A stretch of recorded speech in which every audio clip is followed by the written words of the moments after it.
दोस्तों 20 फरवरी मंगलवार साल 2024 की दूसरी बड़ी एकादशी माघ अजा एकादशी इस दिन यानी 20 फरवरी मंगलवार माघ अजा एकादशी के दिन चुपचाप गाय माता को खिला दे। यह एक छोटी सी चीज रोडपति भी होंगे, करोड़पति मिलेंगी, सभी संकटों और कष्टों से मुक्ति, मृत्युदंड पितृदोष तो और अंत होगा खत्म, पूरे साल आपके घर में भरे रहेंगे अन्न धन के भंडार। भगवान श्री हरि विष्णु जी और माता लक्ष्मी जी आशीर्वाद से आपकी सात पुस्तक करें आपके रुपयों पैसों पर राज्य। हाँ दोस्तों, 7 पीढ़ियों तक बैंक बैलेंस बढ़ता चला जाएगा, सभी दुख दर्द और संकट कष्ट दूर हो जाएंगे और समस्त सुख आपके पास आ जाएंगे, सभी सुख आपके कदम चूमेगी यदि आप मात्र यह एक छोटी सी चीज 20 फरवरी यानी कि माघ अजा एकादशी के दिन चुपचाप गाय माता को खिला देते हैं। यकीन मानिए जीवन से तत्काल गरीबी खत्म हो जाए, गरीबी दरिद्रता का नामो निशान खत्म हो जाएगा और आपके जीवन में आपको अपार धन सुख संपत्ति की प्राप्ति होगी। 7 पीढ़ियों तक किसी भी तरह की कोई कमी आपको नहीं रहेगी, आपके जीवन से सभी दुखों का अंत हो जाएगा, क्योंकि बहुत ही दुर्लभ संयोग में है इस बार जो साल की दूसरी एकादशी है माघ अजा एकादशी। यकीन मानिए गाय माता से जुड़े जो भी आप उपाय करेंगे आपको 100% लाभ मिलेगा, उन उपायों से लाभ मिलेगा। भगवान विष्णु जी माता लक्ष्मी की कृपासिल होगी और 33 कोटि देवताओं को धारण करने वाली गाउन मां माता की कृपा भी आपके जीवन में सदैव बनी रहेगी, किसी तरह की कोई कमी नहीं रहेगी आपके जीवन में। दोस्तों यदि आप चाहते हैं कि आपके जीवन में किसी तरह की कोई कमी ना हो, सभी दुख दर्द संकट कष्ट दूर हो जाए और गरीबी आपके जीवन से हमेशा के लिए दूर हो जाए और आपको अपार धन सुख संपत्ति की प्राप्ति हो, जीवन में सदैव आनंद ही आनंद हो, तो दोस्तों आजा की इस वीडियो को समय निकालकर पूरा देख लेना।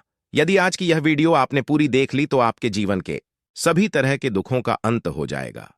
बहुत ही महत्वपूर्ण वीडियो है, लाभकारी वीडियो है, वीडियो को पूरा देखें यदि भगवान विष्णु जी माता लक्ष्मी की कृपा हासिल करना चाहते हैं। जी हां दोस्तों, वीडियो को आगे शुरू करें।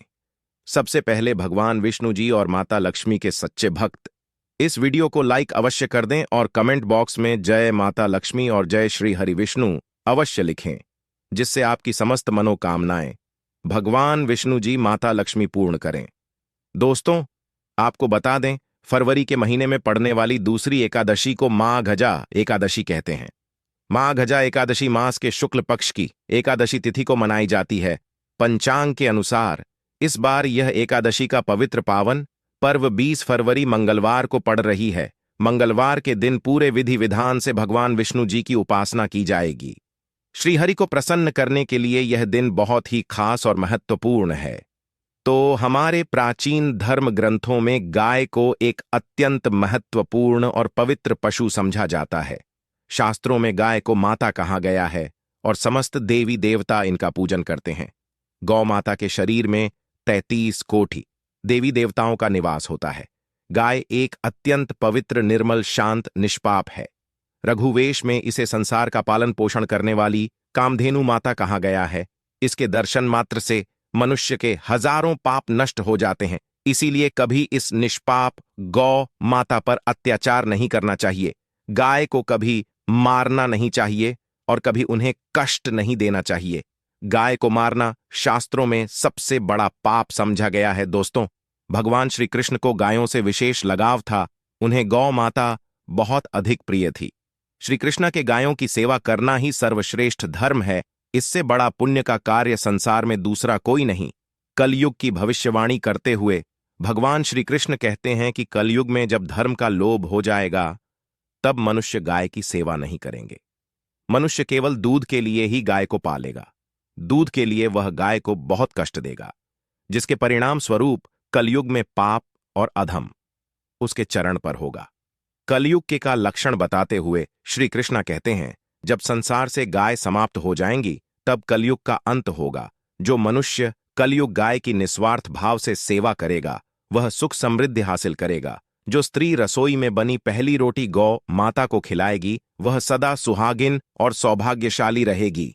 जो लोग अपने घर में गाय से हासिल पंचगव्य को घर में रखिएगा उसके घर में कभी दुख दरिद्रता नहीं आएगी। दोस्तों हमारे धर्म के सभी शास्त्रों में गाय की सेवा को ही सर्वश्रेष्ठ समझा गया है। जो व्यक्ति प्रतिदिन किसी न किसी तरह से गौ माता की सेवा करता है वह सबसे अधिक पुण्यवान बन जाता है। गांव में तो मनुष्य को गाय की सेवा करने का अवसर हासिल होता है, लेकिन शहरों में गाय के दर्शन आसानी से नहीं हो पाते हैं। इसीलिए मनुष्य को गौशाला में जाकर की सेवा करनी चाहिए अथवा गौशाला के लिए दान धर्म करने चाहिए। इसके अलावा आप अपने घर में ही गौ माता की मूर्ति रखकर उनकी पूजा जरूर करें। इससे भी माता कामधेनु का आशीर्वाद हासिल होता है। शास्त्रों में गौ माता को मां लक्ष्मी का रूप समझा गया है, इसीलिए उनकी पूजा करने से दरिद्रता दूर होती है। प्राचीन काल से माता की सेवा और संरक्षण करने की परंपरा चली आ रही है। कई आर्षि मुनि अपनी कुटिया में मेंग गायों का पालन करते थे तथा राजा महाराज गायों का दान करते थे। गायों के दान को सबसे बड़ा दान कहा गया है। गाय का दान करने से सभी जन्मों के पाप नष्ट हो जाते हैं और मनुष्य को मोक्ष की प्राप्ति होती है। आज हम आपको गौ माता के संबंध में बहुत ही महत्वपूर्ण बातें बताने जा रहे हैं। गाय की पूजा कैसे करनी चाहिए, गाय को कौन सी चीजें खिलाने से कौन सा फल मिलता है तथा गाय के किस अंग को स्पर्श करने से दरिद्रता दूर होती है आदि के बारे हमारे शास्त्रों में बहुत ही महत्वपूर्ण ज्ञान दिया गया है। हमारी अत्यंत पूजनीय गौ माता के बारे में आप सभी को यह बातें अवश्य जान लेनी चाहिए। इससे आपके जीवन से सभी तरह के कष्ट दूर होंगे। दोस्तों, कई बार महिलाएं जाने अनजाने में गाय को कुछ चीजें खिला देती हैं, जिससे मां लक्ष्मी क्रोधित हो जाती है। शास्त्रों में कहा गया है कि यह चीजें गाय को कभी नहीं खिलानी चाहिए। इससे मनुष्य के जीवन में दुर्भाग्य आता है और उसे किसी भी कार्य में सफलता नहीं मिलती है। तो चलिए जान लेते हैं गौ माता के विषय में महत्वपूर्ण नियम। सबसे पहली बात है दोस्तों, गौ माता के दर्शन करना बहुत शुभ होता है। शास्त्र कहते हैं रोज सुबह गाय के दर्शन होने से पुण्य की प्राप्ति होती है और सुबह गोबर के दर्शन होने से लक्ष्मी की प्राप्ति होती है। अगर किसी महत्वपूर्ण कार्य के लिए जा रहे हैं और अचानक ही गौ माता आपके रास्ते में आ जाती है तो वह कार्य निश्चित ही सफल हो जाता है। किसी भी यात्रा पर निकलते समय अगर गौ माता के दर्शन हो जाए तो वह यात्रा सुखपूर्वक पूर्ण हो जाती है, इसमें संशय नहीं। ज्योतिष शास्त्र के अनुसार कुंडली में यदि पितृदोष होता है तो अन्य उपायों के साथ साथ गौ माता को प्रतिदिन रोटी और घास खिलाने से लाभ होता है और पितृदोष से मुक्ति मिलती है।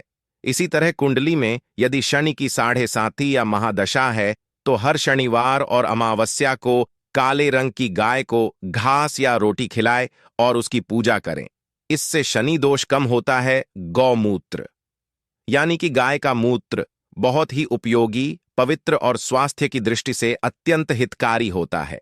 आध्यात्मिक दृष्टि से तो गौमूत्र का महत्व है ही, साथ ही वैज्ञानिक और स्वास्थ्य की दृष्टि से भी गोमूत्र के बहुत से लाभ बताए गए हैं। गोमूत्र में बहुत से खनिज पदार्थ और स्वास्थ्यवर्धक तत्व होते हैं जो हमारे शरीर की शुद्धि करते हैं और बहुत से रोगों से भी बचाते हैं। साथ ही गोमूत्र छिड़कने से वातावरण में शुद्धता और पवित्रता व्याप्त हो जाती है। इसीलिए हमारे शास्त्रों में शरीर को निरोगी रखने के लिए प्रतिदिन गोमूत्र का सेवन करने, घर में गोमूत्र छिड़कने के लिए कहा गया है। कुंडली में शुक्र ग्रह की स्थिति को मजबूत करने के लिए ज्योतिष शास्त्र के अनुसार सुबह के भोजन में सबसे पहली रोटी निकालकर एक सफेद गाय को खिलाना शुभ समझा जाता है। अगर आपकी कुंडली में बुध ग्रह कमजोर है या आपको किसी कारण इसके दुष्प्रभाव झेलने पड़ रहे हैं तो हर बुधवार के दिन गाय को हरा चारा खिलाना शुरू कर दे। इससे बोध से जुड़े दुष्प्रभाव दूर होंगे और आपको तमाम समस्याओं का हल मिल जाएगा।